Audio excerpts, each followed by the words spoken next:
Bonjour. Premier secrétaire donc du Parti Socialiste, le parti du papa d'Hugo Pécheur, comme vous le disiez à l'instant. Le gouvernement entame une discussion pour donner à terme l'autonomie à la Corse. Est-ce que vous soutenez cette démarche ? D'abord, la première chose que je veux dire, c'est que il y a une mauvaise habitude avec ce gouvernement, c'est qu'il ne réagit qu'à la brutalité et d'une certaine façon, il donne une prime à la violence.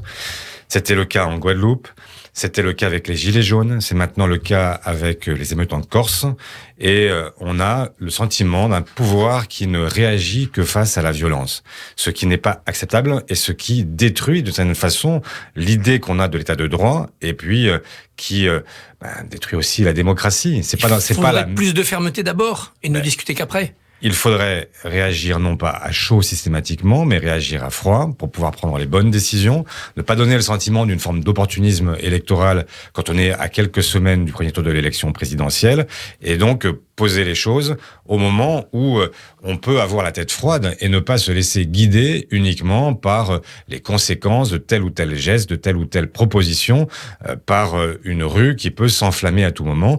Donc je pense que le moment est assez mal choisi en réalité pour parler de l'autonomie de la Corse. Mais sur le fond. Sur le fond, moi je ne sais pas très bien ce que veut dire le mot autonomie et ce qu'il recouvre. Je suis un républicain, je suis attaché à la nation républicaine. Une et indivisible. Une et indivisible. Je suis attaché à l'idée aussi que les Françaises et les Français, quel que soit l'endroit où ils se trouvent, en France ou outre-mer, ont les mêmes droits et les mêmes devoirs. Donc, si l'autonomie doit conduire à disloquer, à démembrer l'État français, effectivement, j'y suis opposé. En revanche... Un statut polynésien, ça vous dirait ? En revanche, aller vers un statut qui permette aux Corses de faire valoir une culture, une histoire, avoir la capacité à défendre aussi une langue, et donc être dans une certaine mesure en capacité de faire valoir leur spécificité, ça me va et ça me semble même légitime de le réclamer. Donc j'attends de voir où mène cette discussion, ne pas se laisser entraîner par les nationalistes qui seraient en fait sur une version extrémisée de ce que peut être l'autonomie. Donc l'indépendance. Et donc aller vers une forme d'indépendance. Je pense que même les Corses n'y seraient pas favorables. Et donc on a besoin là d'y voir clair. Pour l'instant, ça ne l'est pas. En marge de cette négociation, il y a le transfert sur l'île avant l'été, qui est promis par Gérald Darmanin, des deux complices d'Yvan Colonna, Alessandri et Ferrandi. Est-ce que vous approuvez ce rapprochement de détenus ? Oui, je l'approuve. Je pense que c'est nécessaire. C'est un droit que les détenus doivent avoir, quelle que soit la nature de leur crime. Maintenant, je ne voudrais pas non plus qu'on inverse complètement les responsabilités. Je ne voudrais pas que, bien sûr, il faut que Yvan Colonna, ses complices, puissent aller à Borgo. Mais je ne voudrais pas non plus qu'on donne le sentiment que l'État français, jusqu'ici, a été inhumain. La réalité, c'est au départ l'assassinat d'un préfet, le préfet Erignac. Et c'est la raison pour laquelle ces 3 hommes sont aujourd'hui emprisonnés, parce que le crime qu'ils ont commis est un crime qui est odieux et qui n'est pas seulement, qui est au-delà de n'importe quel crime, qui est aussi la volonté de s'attaquer à la République, et ça, c'est pas possible. Jean Castex a présenté hier son plan de résilience pour l'économie française face à la crise ukrainienne et à ses conséquences. Est-ce que ce plan est à la hauteur ? Bon, c'est un premier pas, c'est une bouffée d'oxygène. On va pas non plus considérer qu'il ne s'est rien passé. Maintenant, on dit en ce moment qu'il faut une souveraineté alimentaire, par exemple de la France. Est-ce qu'on pense vraiment que les agriculteurs, avec 15 centimes de réduction, si je puis dire, sur... Il y a des avances de trésorerie aussi, il y a d'autres choses, mais ils ne sont pas contents, les agriculteurs. Oui, et ils ont raison de ne pas l'être, parce que ça ne suffira pas. Une avance de trésorerie, ça veut dire que vous la remboursez un jour. Et donc, ce qu'ils demandent, et je les comprends, c'est d'avoir la capacité à continuer à faire de leur métier, en fait, le métier nourricier pour notre pays, à un moment où on sait qu'on va avoir une crise alimentaire qui va se solder par une hausse des prix, etc. Donc, il faudrait aller plus loin. Mais je pense, par exemple, que ce que Anne Hidalgo a proposé sur la TVA, la possibilité de ramener la TVA à 5,5 pour une période qui est celle de la crise, eh bien, ça permettrait, par exemple, sur un litre d'essence à 2 €, eh bien, de le baisser de 24 centimes. Ce qui permettrait de retrouver des niveaux qui étaient approximativement ceux qui étaient, qu'on connaissait avant la flambée des prix. Pour les agriculteurs, est-ce que baisser les normes environnementales, comme ils le réclament, pour faciliter leur production, c'est une solution que la gauche pourrait provisoirement accepter ? Bon, je ne sais pas très bien ce que ça veut dire non plus. En fait, moi, je suis plutôt hostile, évidemment, à baisser en fait les normes. Mais on peut pas, dans un moment comme celui que nous vivons, vivre toutes les régressions à la fois. Il faut, au contraire, accompagner le monde agricole dans sa transformation. Et donc, c'est une tâche qui doit être à la fois une tâche nationale, mais aussi une tâche européenne. Et il faudrait que, y compris tout l'argent que l'Europe met sur la table, que la France met sur la table pour le plan de relance post-Covid, eh bien, il faudrait qu'il soit dédié aussi aux grandes mutations et que ce soit pas simplement une forme de retour à l'état antérieur, mais le moment où on transforme notre économie et notre agriculture. Pour les ménages, Total entend l'appel du gouvernement et ajoute 10 centimes de baisse en plus des 15 centimes du gouvernement que vous évoquiez. Bel effort des distributeurs ou vous attendez plus ? Je ne sais pas s'il faut en rire ou en pleurer. En fait, Total vient de réaliser des bénéfices records sur l'année 2021. Total fait partie des entreprises qui refusent de cesser les relations commerciales avec la Russie, qui refusent de se plier à cette solidarité européenne face à l'agression, la guerre menée par Poutine en Ukraine. Et les voilà qui maintenant lâchent 10 centimes, c'est dérisoire par rapport à ce qu'ils devraient faire. La réalité, c'est que moi président, comme aurait dit quelqu'un d'autre, j'aurais imposé à Total une surtaxation de ses bénéfices, de manière provisoire au moins, pour venir combler ce qui se passe. Parce que la réalité de ce nouveau quoi qu'il en coûte, c'est que il finira par en coûter à quelqu'un. Et donc, le débat national devrait maintenant se poser sur, justement, à qui cela va-t-il coûter au final.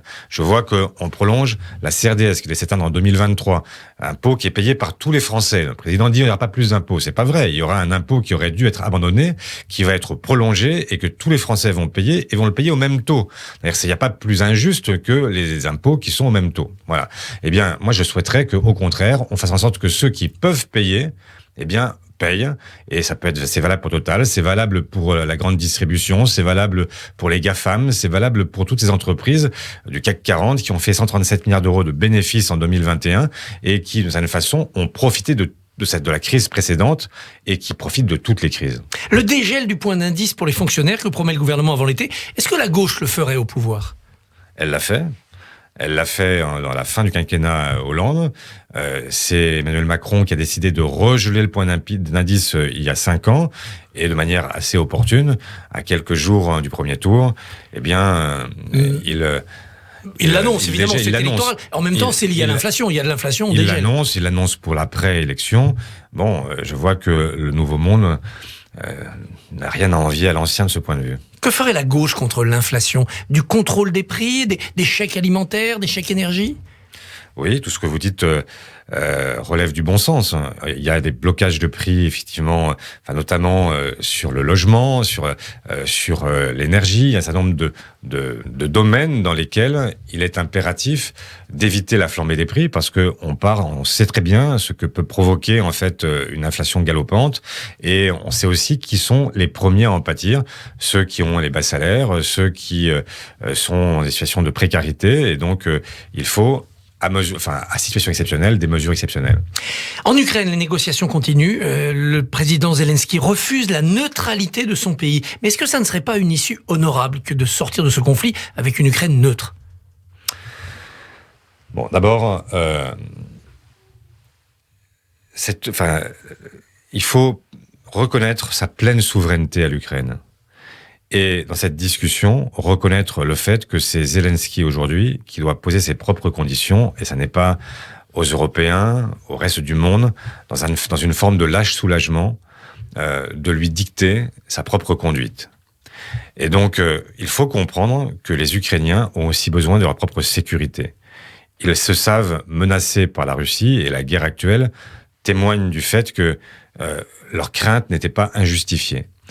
Donc, aujourd'hui, accepter pour eux une forme de démilitarisation, de neutralité, si c'est pour que on reporte le conflit dans quelques années et que Poutine ou son petit frère finissent par envahir l'Ukraine et finissent par les vassaliser, il faut comprendre la crainte qu'ils ont aujourd'hui et les protections qu'il faut leur garantir.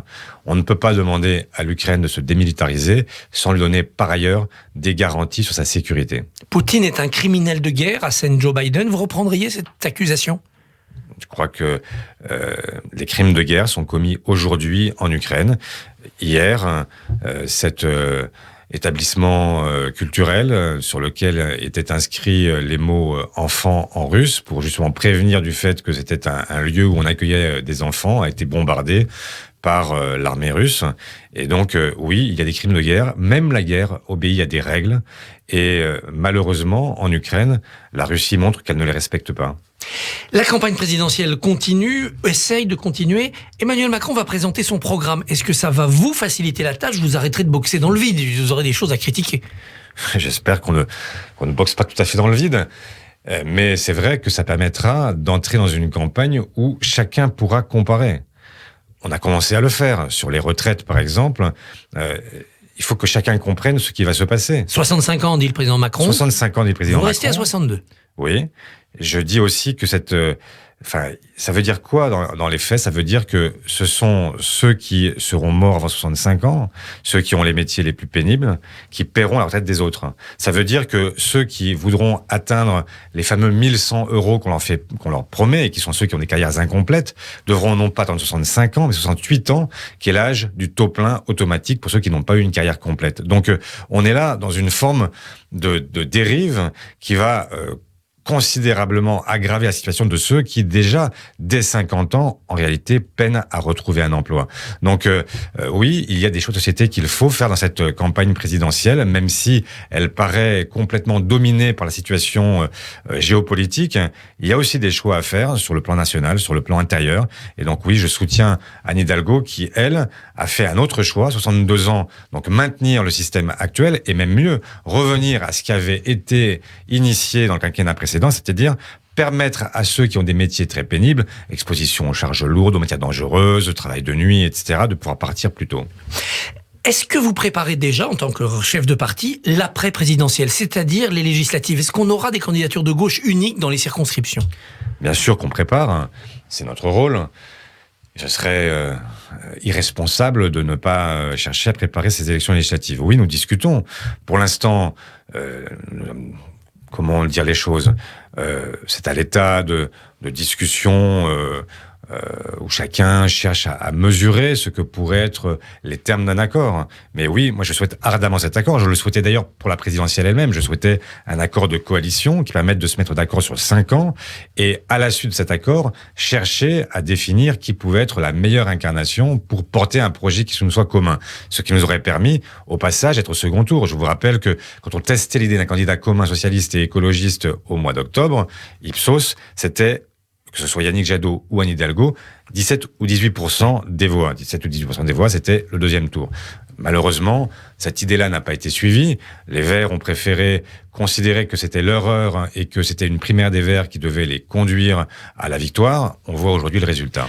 Dimanche seront honorées à Toulouse les victimes de Mohamed Merah. 10 ans après son raid terroriste, Anne Hidalgo sera présente. C'est le symbole qui est important, ça va au-delà ? C'est très important. En fait, il faut se souvenir, le principal problème dans les démocraties, c'est l'oubli. C'est le fait de considérer que ce qui est intervenu hier ne se reproduira pas. Malheureusement, il n'y a pas de sens absolu à l'histoire. Il n'y a pas de fin de l'histoire, comme le disait un philosophe américain. Fukuyama, exactement. Et donc... Bon, il faut cultiver la mémoire pour éviter les bégaiements de l'histoire. Olivier Faure, merci, bonne journée. Merci à vous. André Amzalag, fondateur il y a 30 ans d'Appia Immobilier. Bonjour. Vendre votre bien au meilleur prix et dans les meilleurs délais, c'est mon métier. Parfaite connaissance du marché à Paris et dans l'Ouest parisien, expertise et accompagnement jusqu'à la